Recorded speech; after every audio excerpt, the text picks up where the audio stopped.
Hello, and good evening, YouTube. And it is time once again for Blind Fanfiction Reader!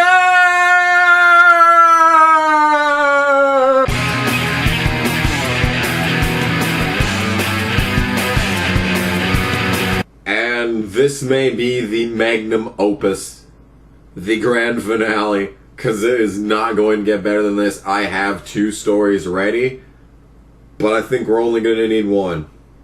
Because our first story is Nascar 2016. What would happen if Sonic and friends raced in NASCAR? Rated T for drugs. Come on, Kamikaze. You've been trained your whole life for this moment. This is destiny!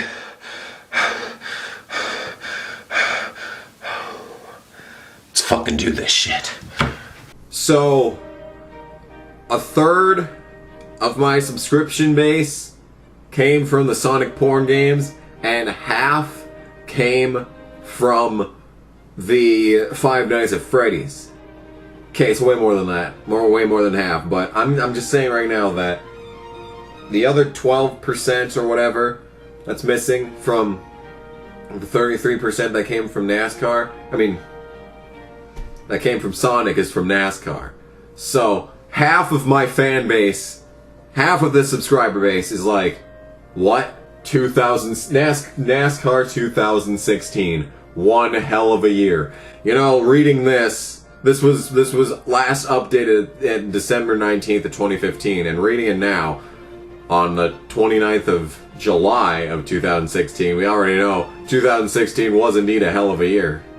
Chapter 1. The day that changed everything. The day was January 16th, 2016. The time, 6:30 p.m. Brian France was organizing a meeting of NASCAR's board of directors in Charlotte, North Carolina. Well, this story is already completely unrealistic because Brian France organizing anything but a bar party is pretty impressive, so, yeah. Already doubting this story's authenticity. We have been experiencing several troubles recently. Ratings have gone... Ratings have been going downhill. Sponsors are leaving, and now some drivers are jumping ship to IndyCar. A grand total of Juan Pablo Montoya. We need to do something to stop this spiral. How did this all begin? Asked Brainless Brian. I think it was when we made the Sprint 60 Unlimited part of the Ford Championship Week. People want to see actual racing, not tweeting for the win, said Robin Pemberton. Or maybe it was when we started adding cautions every 20 laps during last year's chase, said Mike Hilton.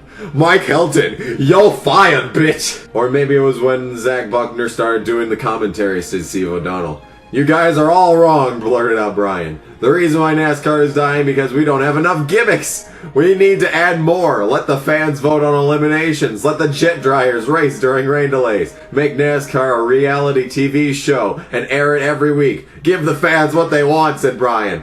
Is this like actually Brian France writing this? Because this is exactly what Brian France wants. But sir, that isn't what the fans, Robin started. Quiet, interrupted Brian. It's what we want. Add field inversions, stunt jumps, reset the points to 0 before the final race for everyone. I can see Brian doing this. This is the greatest story ever. But this will just turn our fans away. Yes, but it will bring in more. Stop arguing, the directors were shocked to find Jeff Gordon! All Jeffy G is up in here. This is exactly why I retired from NASCAR in the first place. All these new gimmicks have been driving me crazy. Dale Jr. hasn't been the same since Zach started calling him DJ Craze. Before every race, he mopes in the corner, saying how he wishes the nightmare would end. Goodness, are you sure he's not just concussed or something? You would have retired either way. You announced it before we added the new gimmicks, said Brian. I guess you have a good point. And Jeff left the conference room. Well, okay then. Way to push the issue, Jeff. This is why no one likes you.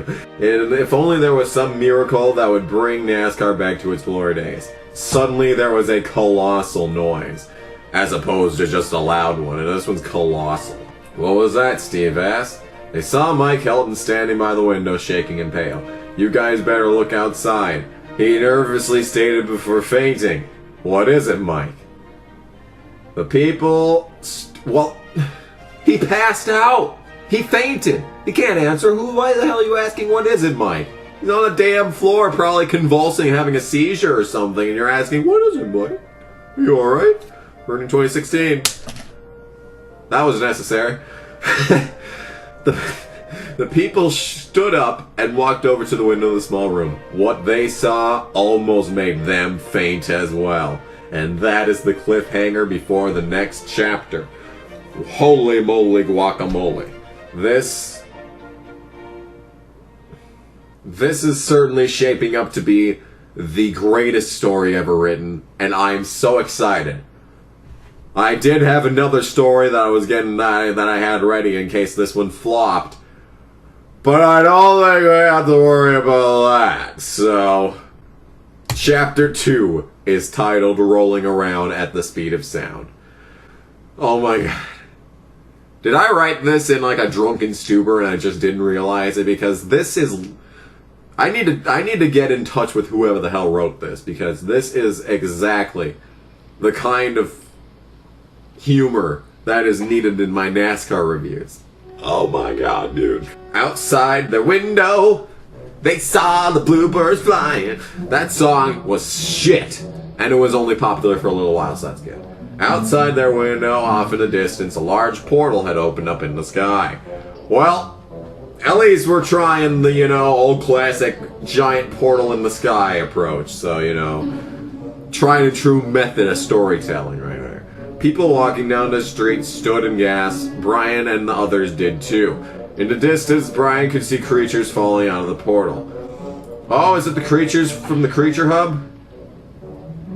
If that's the case, like I've been saying for a while now, that I think that if NASCAR wants to appeal to a wider audience, they need to have a NASCAR drivers Let's Play channel, where they get like 5 drivers together and they just play some random ass games. I'm thinking like Minecraft, Smash, Mario Kart, and NASCAR Heat Evolution especially. Well, What's happening, said Mike Helton, who had regained consciousness. Literally when I saw Mike Helton, I was about to say, so he's back out of his fainting situation, but yes, he has regained consciousness, so good job keeping the consistency there. Oh no, said Robin Williams. Was Robin Williams alive when this was written? No, unfortunately not. Out the window, they could see the creatures advancing closer and closer. We have to run, said Brian.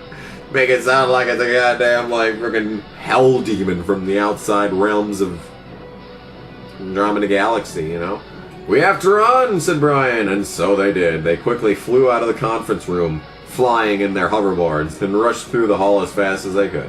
Hurry, get to the elevator! When they got to the elevator, they saw a big out-of-order sign on it. No! Brian France is too out of shape to take the stairs. Take the stairs, screamed Mike. They ran down the stairs. Oh, it's down the stairs. The only problem was that there were 60 flights, and one of the creatures had super speed. I wonder who it could be. As they were still 30 flights away from the bottom, they bumped into them so hard they fell over. As Brian got the group up, they saw the creature standing in front of them. Who are you and what do you want from us? Asked Brian. I'm Sonic. Sonic the Hedgehog. This is Tails, Amy, Knuckles, and Sticks, they waved in succession. Oh god, no! It's Sonic Boom Cannon! No! Anything but boom! No! Wait, the Sonic the Hedgehog? I thought you were a fictional character. Yes, I was. But you see, I and my friends, you have done no... Oh... That is the correct grammar, but it just sounds so... No, it's supposed to be my friends and I. I and my friends. Is that grammatically correct? I haven't had a legitimate grammar class for 4 years now. Jeez, I don't know. Fuck. I and my friends have decided to enter the real world to right what is wrong with NASCAR, said Sonic. Yes, this is Sonic's utmost importance. It's not stopping the Death Egg. It's not controlling Black Doom. It's not going to Sega's headquarters and preventing the travesty that is Sonic Boom. No, it is fix NASCAR. Oh boy, oh boy. How do you expect to do that? Asked Robin. Well, first off, we sent Zach Buckner to our world. He's tormenting Eggman as we speak. Meanwhile, in the Sonic world, I think I'll call you Granddaddy E, said Zach Buckner. No,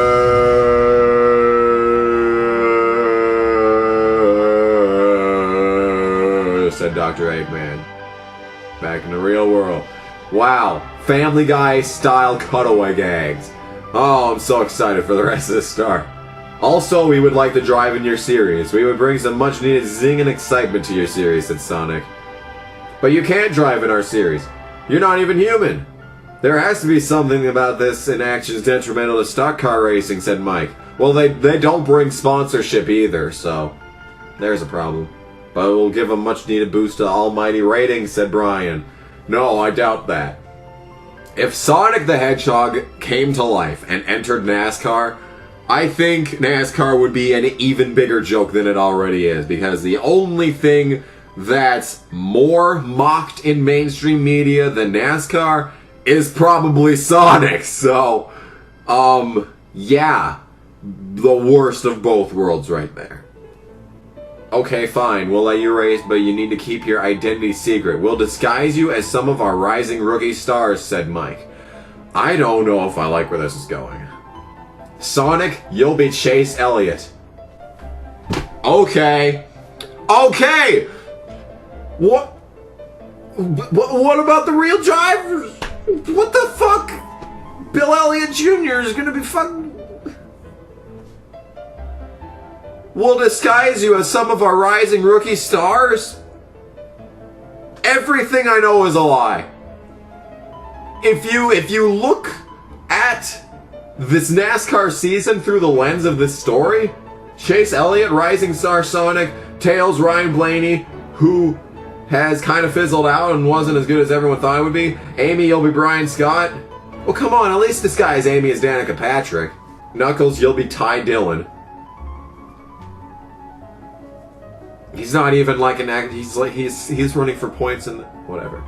And Styx, you'll be James Busser. James isn't even racing in NASCAR anymore. What about Chris? Chris Busher. His name is Chris Busher. Crazy ass author.